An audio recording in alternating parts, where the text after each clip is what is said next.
Guardati questo video, ascoltatelo con attenzione e leggiti bene gli esempi che ti farò. Scoprirai un aspetto un po' bizzarro della grammatica italiana, ma che è molto comune nella conversazione colloquiale in italiano. Insomma, scoprirai il motivo per cui dico queste strane frasi, o altre come mi sono bevuto una birra, mi sono mangiato un panino, mi sono fatto un bel viaggio. Io mi chiamo Davide e questo è Podcast Italiano, un canale per chi impara o ama l'italiano. Attiva i sottotitoli se ne hai bisogno. Trovi la trascrizione integrale di questo video sul mio sito. Come sempre, ho preparato anche un PDF che riassume tutto quello che dico e lo integra con altri esempi ed esercizi. Puoi scaricarlo o scaricartelo al link in descrizione oppure scansionando questo codice QR. Incominciamo. Guarda queste frasi molto banali. Ho mangiato una pizza, ho bevuto una birra, ho comprato un libro, ho letto una recensione. Chi studia italiano può avere molti dubbi sulle sue regole di grammatica, ma almeno una certezza a cui si aggrappa con tutte le sue forze. Quella che se nella frase c'è un oggetto diretto, cioè una parola o un gruppo di parole che è direttamente collegato al verbo senza preposizione e che completa il significato della frase rispondendo alla domanda cosa o chi. Ecco, se c'è l'oggetto diretto, dicevo, allora il verbo ausiliare nei tempi composti di un verbo sarà sicuramente avere, proprio come negli esempi. Ho bevuto una birra, ho comprato un libro, ho letto una recensione. Ok, questi sono gli oggetti diretti di questi esempi. Tutto regolare.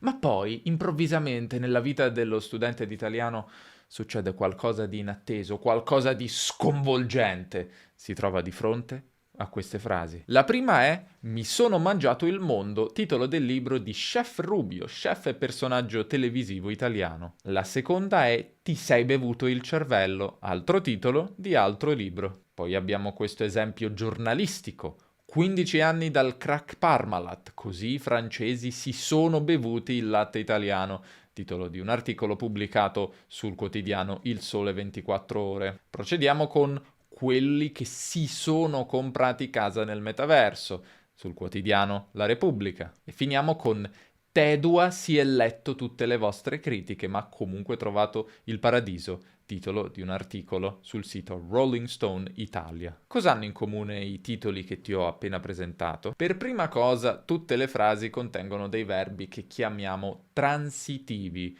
cioè verbi che richiedono un oggetto diretto per completare il significato della frase. Mangiare, bere, comprare, leggere, cosa, qualcosa, c'è un oggetto che completa la frase o che completa il verbo per essere più precisi. In secondo luogo, in tutte le frasi il tempo composto, in questi esempi il passato prossimo, è formato con l'ausiliare essere e non con avere. E infine ci sono questi strani pronomi personali, mi, ti, si, che non si capisce a cosa servono, sono superflui almeno all'apparenza. Ma facciamoci una domanda. Sarebbe davvero la stessa cosa dire ho mangiato il mondo invece di mi sono mangiato il mondo? Oppure dire i francesi hanno bevuto il latte italiano invece di si sono bevuti il latte italiano? Beh, la risposta è no.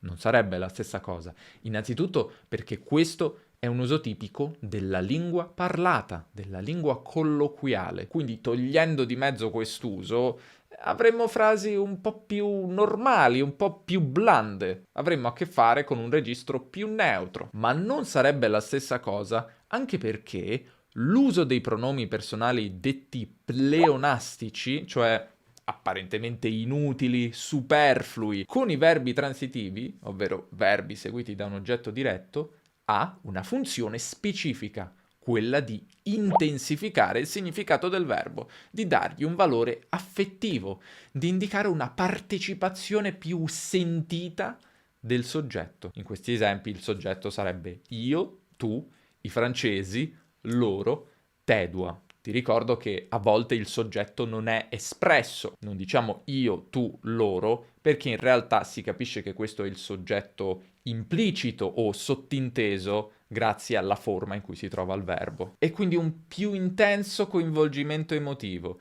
in senso a volte positivo e altre volte negativo. Il soggetto è sia la persona che fa, che allo stesso tempo la persona che trae vantaggio o svantaggio dal proprio fare. Se ad esempio dico mi sono mangiato 1 chilo di pasta, voglio esprimere il mio coinvolgimento positivo nell'azione, la mia soddisfazione nel mangiarmi 1 chilo di pasta, il godimento che ne traggo, e ti assicuro che è un grande godimento. Se al contrario dico senza accorgermene mi sono mangiato il verme che stava nella ciliegia, sto indicando che l'esperienza non è stata il massimo, non è stata molto bella. Ma ritornando ai titoli di prima, nella frase mi sono mangiato il mondo, l'uso del pronome personale mi con il verbo transitivo mangiare esprime un coinvolgimento del soggetto nell'azione di tipo positivo. E infatti il libro è il racconto di una bellissima esperienza dell'autore, di un lungo viaggio, eccetera. Diversamente nella frase i francesi si sono bevuti il latte italiano, l'uso del pronome personale si con il verbo transitivo bere, bere qualcosa, serve a dare alla frase una connotazione negativa. E infatti la storia di questa azienda del latte, come sanno gli italiani, non è delle più positive. Forse ti sei già accorto che i verbi di cui sto parlando e che hanno questo comportamento curioso, un po' bizzarro, sono spesso verbi che descrivono attività biologiche dell'organismo, come appunto mangiare e bere, o sensoriali, come vedere, guardare, ascoltare, come nei seguenti esempi. Mi sono visto un film di Marco Bellocchio l'altra sera. Mi sono guardato una serie in italiano su Netflix. Mi sono ascoltato un podcast di 1 ora di un critico d'arte che parlava di Caravaggio. Quando il coinvolgimento del soggetto nell'azione è di tipo positivo, è frequente anche aggiungere per dare più enfasi anche un aggettivo di qualità, come ad esempio bello, bellissimo, bravo, bravissimo. E quindi mi sono visto un bel film di Marco Bellocchio, mi sono guardato una bella serie in italiano su Netflix, mi sono ascoltato un bel podcast di 1 ora di un bravo critico che parlava di Caravaggio. Un verbo che spesso si usa in questo modo è fare, un verbo così comune che si potrebbe dire è un verbo tutto fare.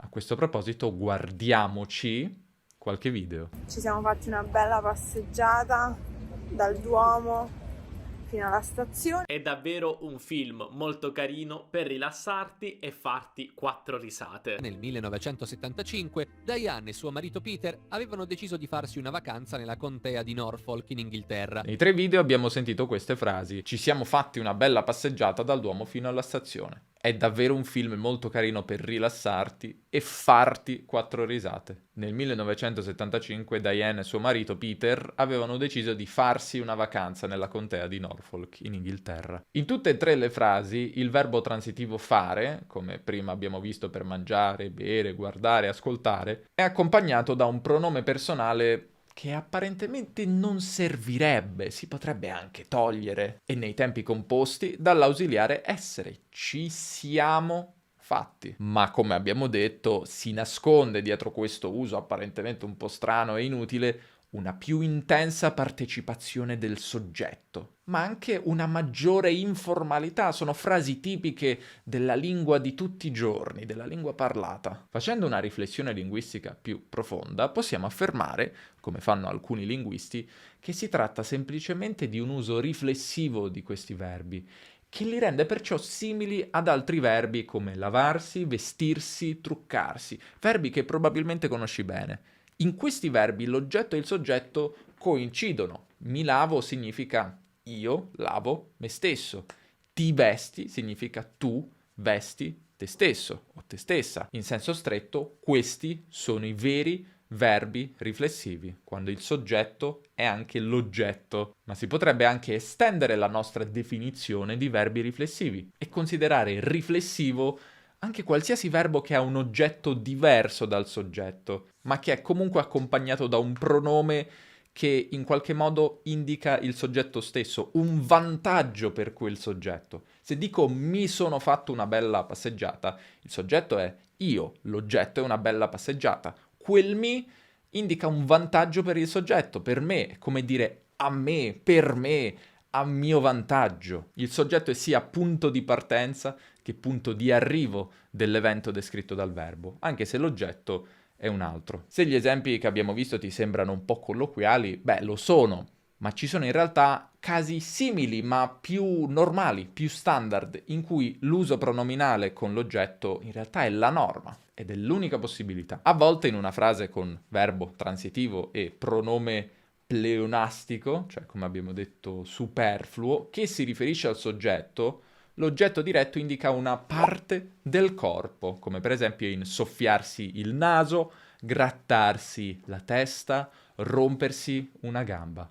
Per esempio, tua nonna si è soffiata al naso e ha fatto un rumore incredibile. Mi sono grattato la testa e mi sono fatto male. Il mio vicino di casa ieri si è rotto una gamba cadendo dalle scale. Oppure l'oggetto indica vestiti o accessori che appartengono al soggetto, come in mio nonno si è tagliato la barba, l'uomo si è tolto il cappello, Mara si è messa gli occhiali.